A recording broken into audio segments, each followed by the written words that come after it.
I was recently posed a question on my YouTube video that was talking about the Tito Jackson estate and Michael Jackson's failed estate plan because he set up a trust but he did not activate it by funding the trust. To break it down even further, when we say funding the trust, that is the activating piece to ensuring that your trust is valid and that it will not fail. When we say fund the trust, let's think of it in this way. When you set up a new account with anything, whether it's for entertainment or for billing purposes, utilities, etc., you're always asked to verify your email address. Verifying your email address is kind of like that last step to ensuring that your account is complete. When we think about funding a trust, we can think of it in a term as that email verification. So that last step that we need to take to ensure that our account is officially created.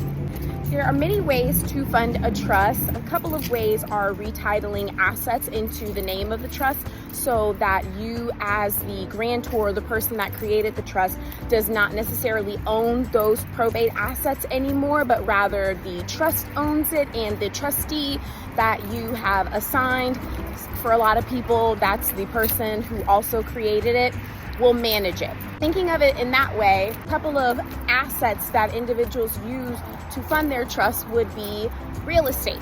Depending on how your deed is held, if you want to ensure that your house does not go through the probate process because it's not held by a deed that is a joint tenant with the right of survivorship or a tenancy by the entirety, that property is going to have to go through probate because it's not going to pass by operation of law. You would retitle that home into the name of the trust, and that is a way that you can fund the trust. It's been funded by the property being retitled to the name of the trust. Another way that you can fund your trust is retitling assets like bank accounts, retitling those into the name of the trust, assigning personal property into the name of the trust. These are all different things that your drafting attorney can assist you with, or some drafting attorneys will do it for you.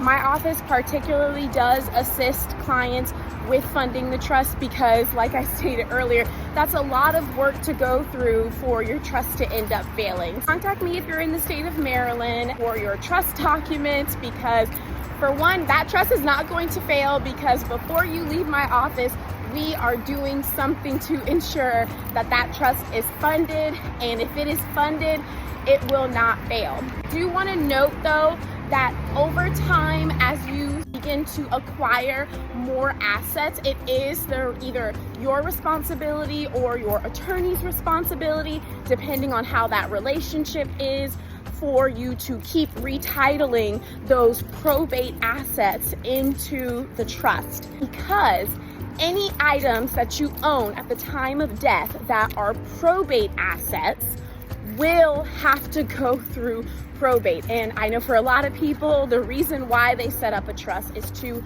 avoid probate. Setting up a trust takes a lifetime, essentially, because if you're acquiring more assets during life, it takes not a lot of work, but it definitely takes a lot of paying attention to, which is why it's important to choose the right attorney to help you during this process. If you have any questions, contact my office. I'm an estate planning attorney here in the state of Maryland and owner of law office of Leah Boston LLC, and my office does wills, I do trusts, and also we take that activating step by ensuring that your trust is valid by funding it. That's been everything. If you have any more questions, just drop them in the comments, and thanks so much. Bye.